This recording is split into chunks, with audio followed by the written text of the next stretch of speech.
You are about to learn one of the biggest secrets in the history of the world. It's a secret that has huge effects for everyone who lives on this planet. Most people can feel deep down that something isn't quite right with the world economy, but few know what it is. Gone are the days where a family can survive on just one paycheck. Every day it seems things are more and more out of control, yet only 1 in a million understand why. You are about to discover the system that is ultimately responsible for most of the inequality in our world today. The powers that be do not want you to know about this, as this system is what has kept them at the top of the financial food chain for the last 100 years. Learning this will change your life because it'll change the choices that you make. If enough people learn it, it'll change the world because it'll change the system. For this is the biggest hidden secret of money. Never in human history have so many been plundered by so few, and it's all accomplished through this, the biggest scam in the history of mankind.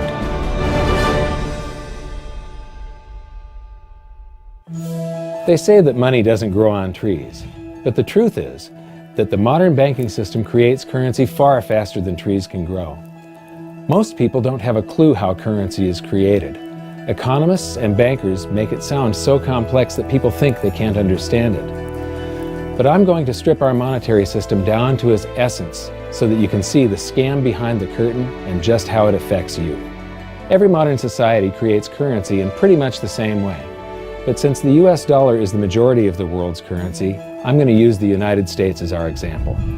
It all starts when some politician says, "Vote for me and I'll make sure the government provides you more free stuff than my opponent will." But there's no such thing as a free lunch. So to provide that supposedly free stuff, the politicians vote for the country to spend more than its income. This is called deficit spending. To pay for that deficit spending, the Treasury borrows currency by issuing a bond. So what's a bond? If you think about it, a bond is really nothing but a glorified IOU. It's a pretty piece of paper with numbers printed on it that says, "Loan me $1 trillion today, and I promise over a 10-year period I'm going to pay you back that $1 trillion plus interest." But what you need to understand is that Treasury bonds are our national debt. These glorified IOUs are to be paid back by you and I and our descendants through future taxation. Therefore, when the government issues a bond, it steals prosperity out of the future so that it can spend it today. The Treasury then holds a bond auction, and the world's largest banks show up and compete to buy part of our national debt and make a profit on it by earning interest. You'll notice that as we move through this process, the big banks are there, taking a cut every step of the way. This isn't by chance, as you'll see shortly. Then, through a shell game called open market operations, the banks get to sell some of those bonds to the Federal Reserve at a profit. To pay for the bonds, the Federal Reserve opens up its big old checkbook and writes bad, bogus, counterfeit checks that should bounce because they're drawn on an account that always has a zero balance. There isn't 1 penny in there. To quote from the Boston Federal Reserve, "When you or I write a check, there must be sufficient funds in our account to cover that check. But when the Federal Reserve writes a check, there is no bank deposit on which that check is drawn. When the Federal Reserve writes a check, it is creating money." The Fed then hands those checks to the banks, and at this point, currency springs into existence. The banks then take that currency and buy more bonds at the next Treasury auction. But what is a check? A check is also an IOU. When you write a check, you're making a note that says, "Here's my IOU for cash. All you have to do is go to the bank and pick it up." Now, it's very, very important that you understand this process because we're going to come back later and show you the devastating effect this has on you. The Treasury issues IOUs, bonds. The banks then buy those IOUs with currency. The Federal Reserve then writes IOUs, checks, and hands them to the banks in exchange for the Treasury's IOUs, the bonds. And currency is created. So what's really happening is the Federal Reserve and the Treasury are just swapping IOUs, using the banks as middlemen, and abracadabra, presto, currency magically springs into existence. This process repeats and repeats over and over again, enriching the banks and indebting the public by raising the national debt. The end result is that there's a buildup of bonds at the Federal Reserve and currency at the Treasury. This process is also where all paper currency comes from. The Federal Reserve and the government mistakenly call it base money because they didn't watch episode 1 of this series and they don't know the difference between money and currency. But I will correctly refer to it as base currency because it is not money. It is currency, and as we've learned, there is a big difference.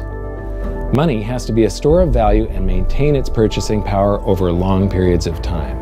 We learned in episode 1 that earlier in our history, our paper currency was just a claim check. It was a representation for real money of intrinsic value, the gold and silver that was held on deposit at the Treasury. You could walk into any bank and slap your currency, like say a $20 bill, on the counter and redeem it for real money, a $20 gold piece. But now, this base currency that's piling up back here is really nothing but a receipt or a claim check on an IOU, that bond. So it's really nothing but a supply of numbers. The Treasury then deposits the newly created currency into the various branches of the government, and the politicians say, "Hey, thanks for that." And the government does some deficit spending on public works, social programs, and war. The government employees, contractors, and soldiers then deposit their pay in the banks. Now, this may come as a shock to you, but when you deposit your currency with the bank, you're not actually depositing it into an account to be safely held in trust for you. Instead, you're actually loaning the bank your currency, and within certain legal limits, they can do with it pretty much anything they please. This includes gambling in the stock market and loaning it out, at a profit, of course. Now this is where the machine of currency creation really gets cranking, because this is where something called fractional reserve lending comes into play. Fractional reserve lending is exactly what it says. The banks are allowed to reserve only a fraction of your deposit and loan the rest out. Although reserve ratios may vary, I'm going to use a 10% reserve ratio as our example.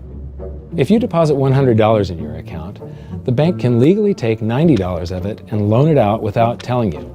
The bank must hold $10 of your deposit in reserve just in case you want some of it. These reserves are called vault cash.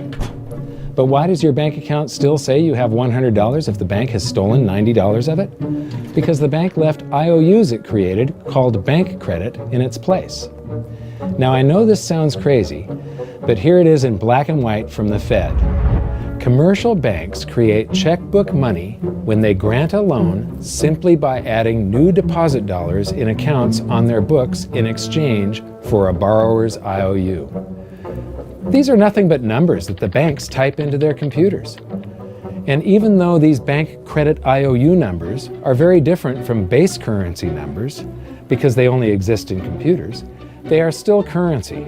So now there is $190 in existence. Now the reason people take out loans from the banks is to buy something. They're going to buy a house or a car or something like that. So the borrower takes the $90 that the bank loaned to him from your account, and he pays the seller of the item. But then the seller deposits that currency into his account, and his bank loans out 90% of that and leaves bank credit numbers in its place. So now there's $271 in existence. This process repeats and repeats until under a 10% reserve ratio, an initial deposit of just $100 can create up to $1,000 of bank credit, all backed by $100 of vault cash, just 10%. But as I said, reserve ratios vary wildly. On some deposits, it's 10%, on others, it's 3%, and on some forms of deposits, reserve requirements are 0. The result is that the expansion of the currency supply by the banks is far greater than even this example would lead you to believe. So once again, when currency is deposited in the banks get to lend it out, and then it gets redeposited and relent, redeposited and relent, redeposited and relent over and over again, creating bank credit all the way. This is where the vast majority of our currency supply comes from. In fact, 92 to 96% of all currency in existence is created not by the government, but here in the banking system. Now, massive amounts of currency spewing into society may at first sound like a fun idea.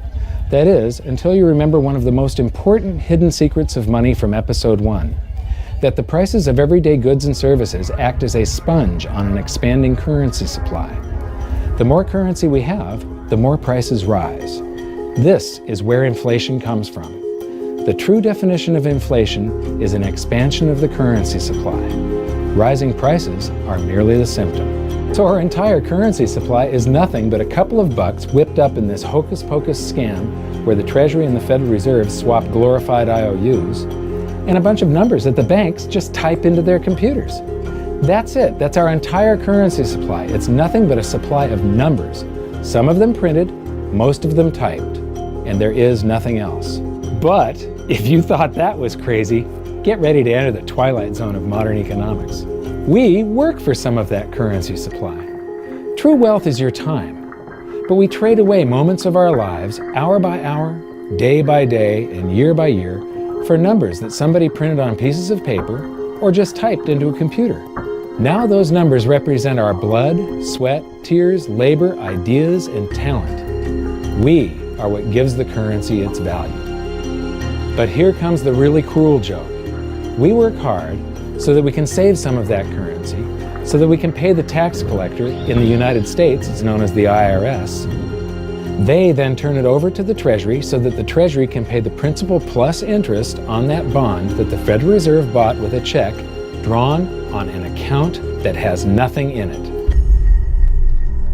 Now let's do a recap on this section, because this is where the system begins to rob you and I on a massive scale. Much of our taxes are not used for schools, roads, and public services, but to pay interest on bonds that the Federal Reserve bought with a check drawn on an account that has nothing in it. The Federal Reserve is committing fraud. But here's one of the biggest secrets of them all. Before the establishment of the Federal Reserve, there was no need for personal income tax. The Federal Reserve was created in 1913, and that very same year, the Constitution was amended to allow income tax. Do you really think this was just a coincidence? Ask yourself how much income tax you've paid over your lifetime. Much of it has been silently siphoned away into the hands of those who own the system. Yes, this system has owners. Who they are is an even bigger secret that we'll get to shortly. But first, we need to understand the mumbo-jumbo of the so-called debt ceiling. It's all based on a huge paradox. There was interest due on that bond, and there was interest due on every one of those loans that the banks made. That means that there is interest due on every dollar in existence. Let me ask you something. If you borrow the very first dollar into existence, and that's the only dollar that exists on the planet, but you promise to pay it back plus another dollar's worth of interest, where do you get the second dollar to pay the interest? The answer is that you have to borrow that one into existence and promise to pay it back with interest as well. So now there are $2 in existence, but you owe $4, and so on and so on. The result is there's never enough currency to pay the debt. There is always more debt in the system than there is currency in existence to pay the debt. Therefore, the whole system is impossible. It is finite. It will come to an end one day. What would happen if the government stopped borrowing to do deficit spending? Are the payments on those treasury bonds going to stop? What would happen if the public stopped borrowing and going deeper into debt? Are your house and car payments going to stop? No.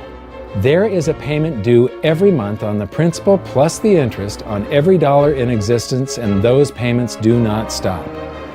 If we stop borrowing, then no new currency is created to replace the currency that we used to make those payments. Whether you're making a payment on a loan or paying tax to make a payment on a bond, the portion of the payment that goes to pay off the principal extinguishes that portion of the debt. But the debt also extinguishes the currency. Currency and debt are like matter and antimatter. When they meet, they annihilate each other. If we just pay off the principal only on all the loans and bonds that exist, the entire currency supply just vanishes. So if we don't go deeper into debt every year, look what happens. The whole thing goes into a deflationary collapse under the weight of those payments. Politicians and pundits alike talk about balancing the budget, paying down the debt, and living within our means. They don't understand that that is deflationary. It is impossible to do under our current monetary system without collapsing the whole economy. This is why any talk of a debt ceiling is not only ridiculous, it's delusional. The system is designed to require ever-increasing levels of debt just to continue. And that's why politicians will always kick the can down the road and raise this so-called debt ceiling over and over again until the whole system finally collapses under its own weight. In other words, they don't want it to collapse on their watch. The Founding Fathers of the United States knew the dangers of central banking and fought to free themselves from this very thing. The Revolutionary War started out as a tax revolt, but now we must pay tax just to have a monetary system. Having just suffered through the hyperinflation of the continental dollar, which was printed into oblivion to finance the Revolutionary War, they understood the dangers of fiat currency and debt-based monetary systems. So to protect future generations from institutional theft and out-of-control government, they wrote into the Constitution that only gold and silver can be money for the simple fact that you can't print them. Our current system is not only unconstitutional, but it robs us of the liberty and prosperity our forefathers fought and died for. We are all feeling the effects of ignoring the Constitution right now. By forcing more currency into circulation, our purchasing power is diluted. Inflation is a slow and insidious stealth tax that is simply the result of this debt-based monetary system. This system empowers and benefits those who create the currency and receive it first, as they get to spend it into circulation before it has an effect on the economy. They're stealing purchasing power from you and transferring it to the banks and the government every hour of every day because of this false monetary system. And it's not like the people at the top don't know this. To quote the Federal Reserve, the decrease in purchasing power incurred by the holders of money due to inflation imparts gains to the issuers of money. This is a fraud. It is a pyramid scheme, it is a Ponzi scheme, it's a scam, and it's a lie. Our entire monetary system is nothing but a form of legalized theft. But here's the biggest con job of them all. The Federal Reserve is not federal, it has stockholders. There is no federal agency that has stockholders. What's a stockholder? A share of stock represents a percentage of ownership in a corporation. So the stockholders are the owners of that corporation. Therefore, the Federal Reserve is a private corporation with owners. And you can see it for yourself if you go to the Federal Reserve's website, and it will say, the stockholders receive an annual dividend of 6%. Now we know that the stock in the Federal Reserve was originally issued to the largest banks in the United States. But because of mergers and acquisitions through the years, you can't actually trace who owns the stock in the Federal Reserve. That's a very closely guarded secret. My guess would be that the owners are those primary dealers, the banks that get to make a profit by selling part of our national debt, those bonds, to the Federal Reserve, who buys them with a check from nothing. Then we pay tax to pay the principal and the interest on those bonds so that the Federal Reserve can pay the banks a 6% dividend. Don't be alarmed if you don't quite comprehend the deception of this system at first glance. Very few people do. It is purposely complex. The economist John Maynard Keynes once wrote, "By this means, government may secretly and unobserved confiscate the wealth of the people, and not one man in a million will detect the theft." I believe that presented correctly, anyone can understand this system, regardless of how complex it is. So let's do a recap and break it down even more. The way the system works is that, step 1, the government creates glorified IOUs. These bonds increase our national debt and put the public on the hook to pay it back. Step 2, IOUs are swapped to create currency. The Treasury sells the bonds to the banks. The banks then turn around and sell our national debt at a profit to the Federal Reserve, which they probably own. The Federal Reserve then opens its checkbook that doesn't have a penny in it and buys those IOUs with IOUs that it writes, checks, on a checking account that has a zero balance. Then they give those checks to the banks and currency just springs into existence. And then the whole process repeats. This results in a buildup of bonds at the Federal Reserve and currency at the Treasury, which is really just a supply of numbers. The Treasury then deposits the numbers in the various branches of the government, and we get to step 3. The government spends the numbers on promises, public works, social programs, and war. Then the government employees, contractors, and soldiers deposit their pay into the banks, and we get to step 4, where the banks multiply the numbers by magically inventing more IOUs through fractional reserve lending, where they steal a portion of everyone's deposit and lend it out. That currency gets redeposited, and then a portion is stolen again, and the process repeats over and over, magnifying the currency supply exponentially. Then we work for some of those numbers, which brings us to step 5, where our numbers are taxed. We pay tax to the IRS, who then turns our numbers over to the Treasury, so the Treasury can pay the principal plus the interest on bonds that were purchased by the Federal Reserve with a check from nothing.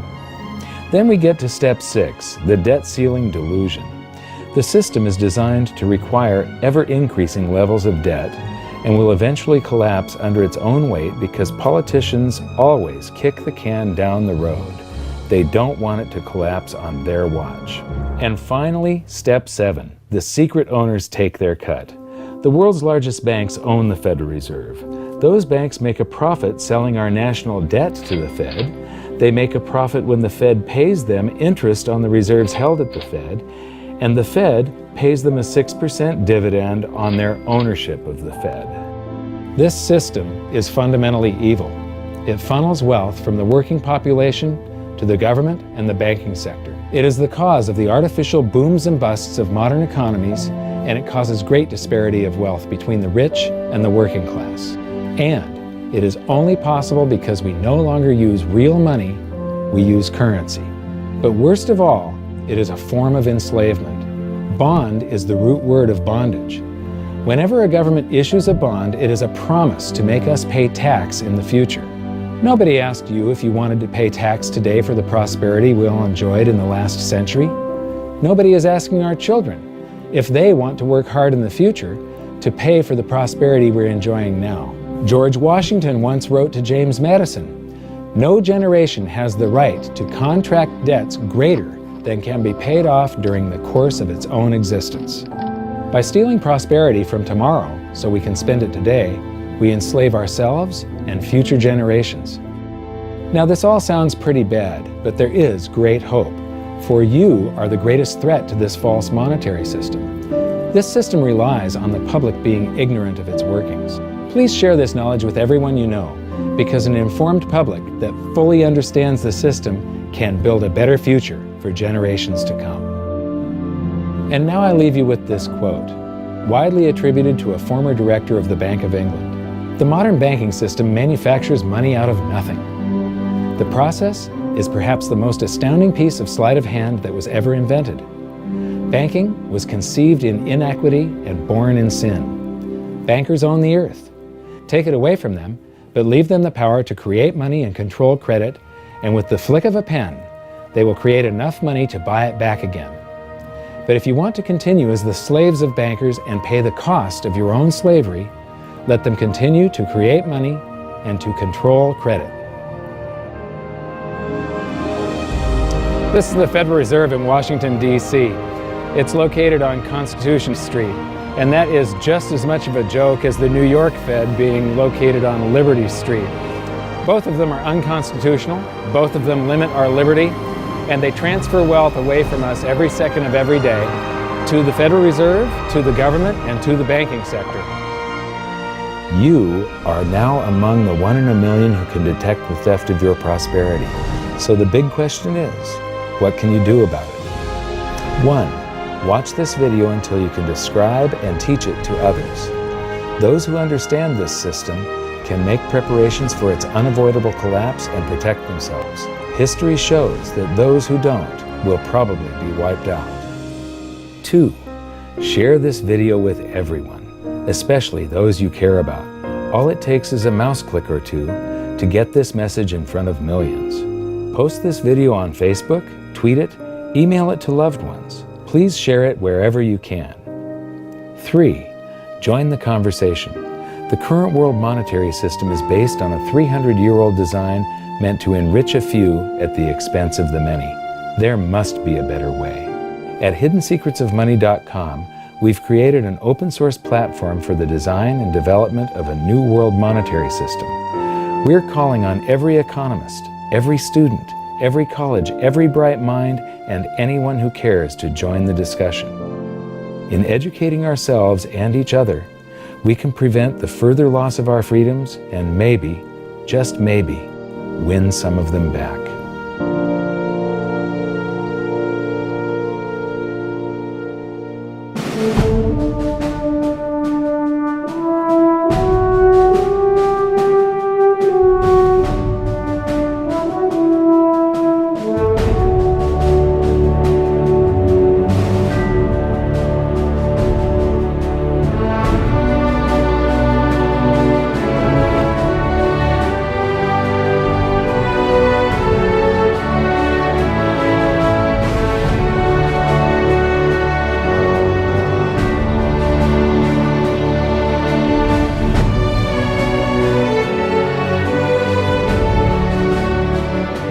I think your episode 4 is very beneficial, very helpful. It's going to introduce these ideas to a lot of people, and like I've just been talking about, we have to change people's mind, and the more they understand it, the better. And I think we're at this point now where more people in the last several years, 4 or 5 years, have thought about the Fed than they ever have in the previous 95 years. So I think an explanation and diagrams to show it is very helpful, because quite frankly, they're not going to get it in their grade school, they're not going to get it in their high schools, they're not going to get it in college unless they're in a very rare circumstance to understand how this works. You know, for years before I got involved in really studying gold and some of the things I write and talk about today, I was a monetary economist for decades. You know, in your video, you talk about the primary dealers. I was chief counsel and chief credit officer, one of the largest primary dealers for 10 years. So I had an inside seat on the Treasury market and have the privilege of working with several former vice chairmen of the Board of Governors, Manley Johnson and David Mullins, going back to the 80s and the 90s. So I'm very immersed in what you were talking about. And I thought it was extremely accurate, extremely clear. I didn't think you were stretching on any points. It was really like something out of a PhD course, except that it was very easy to understand. I think it's accessible. I think we're seeing a little bit of a revolution in communications in the following sense. You know, as you point out, the Fed was created in 1913. Well, in 1913, there was no web, there was no YouTube, no Twitter. There was really no one to kind of stand up and oppose the Fed or call them out, if you will, or really get into a discussion that everyday Americans could follow. That's not true now with social media and everything else. You can reach out to millions and tens of millions of people and tell them what's going on. I think you've done that. You've done it successfully. I applaud it. I think this is a great video. I look forward to seeing it again. I know millions of people will enjoy it. Well, as we know, the Federal Reserve believes it can create money out of thin air, not realize money is supposed to represent real products and services. And what people don't realize is when the Fed does that, in effect, as Keynes pointed out, it's a form of taxation. It's a form of confiscation. And because people don't see it, the politicos get away with it, but it also undermines social trust. It just is corrosive throughout society. We're going to have a lot of turmoil in the coming years, but it's going to be the kind of turmoil that leads to positive things. So don't despair. Get out there and fight, because the tide is going to turn. This is going to be the status last stand. Thank you. This episode of Mike Maloney's Hidden Secrets of Money was brought to you by GoldSilver.com and the new Silver Pegasus Round. To learn how to protect your family and turn the coming economic storms into opportunity, visit GoldSilver.com.